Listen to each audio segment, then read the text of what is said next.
যে অযথা আপনি রাগ করবেন না, রাগকে কন্ট্রোল করতে হবে। আমরা রাগ করি, সব রাগ আমরা অনেকেই আমাদের বউয়ের উপরে ঝাড়ি। যে যত বউ পিটাতে পারবে তার চেয়ে সুপুরুষ, তার চেয়ে একেবারে বলে সিংহ পুরুষ আর আমাদের দেশে নাই, এটা অনেকে বিশ্বাস করে মনে হয়। তোর বউরে সেই পিটান পিটান না। আল্লাহ রাসূল সাল্লাল্লাহু আলাইহি সাল্লামের গোটাল জীবনী খুলে দেখেন, রাসূলের গোটাল ইতিহাস পড়ে দেখেন, রাসূল তার গোটাল লাইফে তার কোন স্ত্রীকে একটা থাপ্পড় পর্যন্ত দেয় না, একটা থাপ্পড় দেয় না। তার মানে কি তার স্ত্রীরা কখনো ঝগড়া করে না? না, স্ত্রীরা ঝগড়াও করছে রাসূলের সাথে, রাসূলের সাথে স্ত্রীরা রাগারাগিও করছে। এটা হাদিস স্পষ্ট প্রমাণিত, তিরমিজির সহিহ হাদিসের মধ্যে আছে। আয়েশা রাদিয়াল্লাহু আনহা, হাফসা রাদিয়াল্লাহু আনহা এরা রাসূলের সাথে অনেক সময় ঝগড়া করেছেন, রাসূল রাগ করেছেন, ঠিক আছে। অনেক সময় দেখা যাচ্ছে সারাদিন তার কোনো স্ত্রী তার রাসূলের সাথে কথা বলে নাই, রাগ করছে, কিন্তু বিনিময়ে পাল্টা রাসূল রাগ করে গালি দেওয়া, রাগ করে কোনো কিছু বলা বা একটা থাপ্পড় দেওয়া বা একটা ঘাড় ধরে একটা মোচড় দেওয়া কিচ্ছুই রাসূল সাল্লাল্লাহু আলাইহি ওয়াসাল্লাম করেন নাই। অথচ আমাদের মধ্যে এমন স্ত্রী আছে প্রতিদিন রুটিন করে স্ত্রীর মানে, প্রতিদিন মানে। এমন আছে আমাদের মধ্যে কিছুদিন পরে পরে আমরা শুনি যে স্ত্রীর মাইরে একবারে চেহারার মনে করে যে অবয়ব চেঞ্জ করে ফেলেছে। অথচ স্ত্রী কিভাবে এই স্ত্রীর কাছে আবার যাবে? কি হলো তাহলে? রাসূল সাল্লাল্লাহু আলাইহি ওয়াসাল্লাম বলেছেন রাগ করা যাবে না, কারণ আপনার রাগ শয়তানকে খুশি করতে পারে। এক সাহাবী রাসূলের কাছে এসে বললেন, রাসূল উপদেশ দেন তো, গুরুত্বপূর্ণ উপদেশ দেন। রাসূল একটা উপদেশ দিলেন, রাগ করো না। সাহাবী আরো বলতেছে আরো উপদেশ, আরো কিছু দেন। রাসূল, সাহাবী বারবার জিজ্ঞাসা করে, রাসূল বারবারই একটা উত্তর দেয়, তুমি রাগ করো না, কারণ রাগই আপনাকে সর্বনাশ করে ফেলবে। এই যে কত যে দম্পতি আছে, কত যে পুরুষ আছে রাগ করে স্ত্রীকে তালাক দিয়ে ঘুরতেছে পিছে পিছে। রাগ উঠছিল, থামাতে পারি নাই, বলে ফেলছি তালাক, 3 তালাক, 4 তালাক, 5 তালাক, 14 তালাক, এখন তো আর স্ত্রীকে ছাড়া হচ্ছে না। আমার ছেলের মা, আমার 2 সন্তানের মা, আমি রাগ করে বলে ফেলছি। তাহলে রাগ সব জায়গায় দেখায় না, সব জায়গায় তো রাগ করা যাবে না।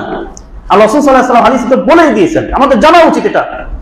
কয়েক জায়গায় আপনার এরকম ভাবে দুষ্টামিও চলে না, রাগারাগিও চলবে না, সিরিয়াস সিরিয়াস। সেটা অন্যতম হলো কি? তালাক। দুষ্টামি করে বলেন, সিরিয়াসলি বলেন, রাগ করে বলেন, তালাক তালাক। এই জন্য রাগ করা যাবে না, কারণ স্বামী স্ত্রীর মধ্যে বিচ্ছেদ করতে পারলে শয়তান ইবলিস মেইন যিনি তার কাছে সর্বোচ্চ পুরস্কার পায় তার চেলারা। হাদিসের মধ্যে স্পষ্ট এসেছে, শয়তান বলে তুমি কি করছো, ও বলে আমি এই করছি, আচ্ছা ঠিক আছে, খারাপ না, ভালো হয়েছে। তুমি কি করছো, তুমি কি করছো, এরকম করতে করতে আসলে তুমি কি করছো, বলে আমি স্বামী এবং স্ত্রীর মধ্যে আলাদা করে ফেলছি, এই তো কাজের কাজ করছে। হাদিসের মধ্যে আসছে যে ইবলিস তার সাথে কোলাকুলি করে, মানে সিয়ার সাইডে কোলাকুলি করে। তাহলে কত খুশি হয়েছে, কারণ কি?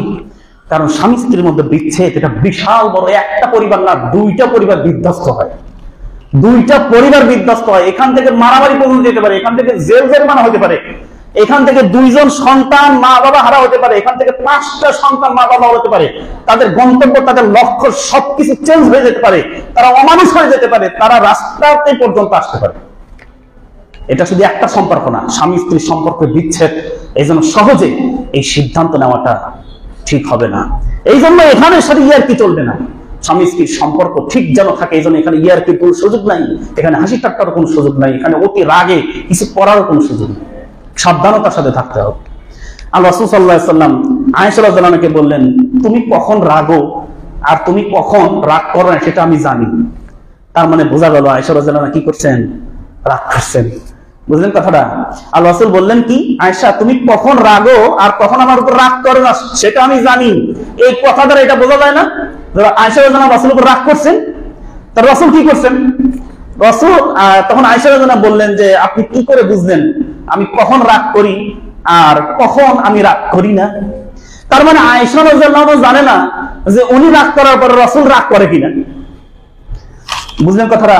মানে আয়েশা রাদিয়াল্লাহু আনহা বুঝতেই পারে নাই যে উনি রাগ করার পরে রাসূল সাল্লাল্লাহু আলাইহি ওয়াসাল্লাম তার উপর রাগ করছেন বা রাসূল সাল্লাল্লাহু আলাইহি ওয়াসাল্লাম তার উপর রিঅ্যাকশন দেখাইছেন। কারণ যদি দেখাইতো তাহলে বুঝতো যে হ্যাঁ আমি তো জানি ওই দিন রাগছি, আপনি আমার থাপ্পড় দেন নাই। বুঝলেন কথাটা? যে আমি তো জানি আপনি জানবেন আমার রাগ করলে, আমি কখন রাগ এটা তো জানবেনই, কারণ ওই দিন রাগ করছিলাম আপনি একটা থাপ্পড় দিচ্ছেন, ওই দিন রাগ করছে আপনার গাড়ির মধ্যে একটা মোচড় দিচ্ছেন, ওই দিন রাগ করছে আপনি একটা চুল ধরে টান দিচ্ছেন। এটা আবার বলার কি আছে? তা আয়েশা বলতেছে কি করে, হ্যাঁ কিভাবে জানলেন? তখন রাসূল বলতেছেন যে তুমি যখন রাগ করো তখন তুমি বলো কি যে ওয়া রাব্বি ইব্রাহিম, ইব্রাহিমের প্রভুর শপথ, না আমি না, এটা হবে না। আর যখন তুমি খুশি থাকো তখন তুমি বলো কি রব্বি মুহাম্মদ সাল্লাল্লাহু আলাইহি ওয়াসাল্লাম, মুহাম্মাদের প্রভুর শপথ। বুঝলেন কথা? যখন খুশি থাকে তখন স্বামীর নাম সুন্দরভাবে নেয়, আর যখন রাগ করে তখন স্বামীর নামই নেয় না, তখন ইব্রাহিম আলাইহিস সালামের নাম নেয়, ইব্রাহিমের প্রভুর শপথ। এভাবে এসেছে হাদিসের মধ্যে।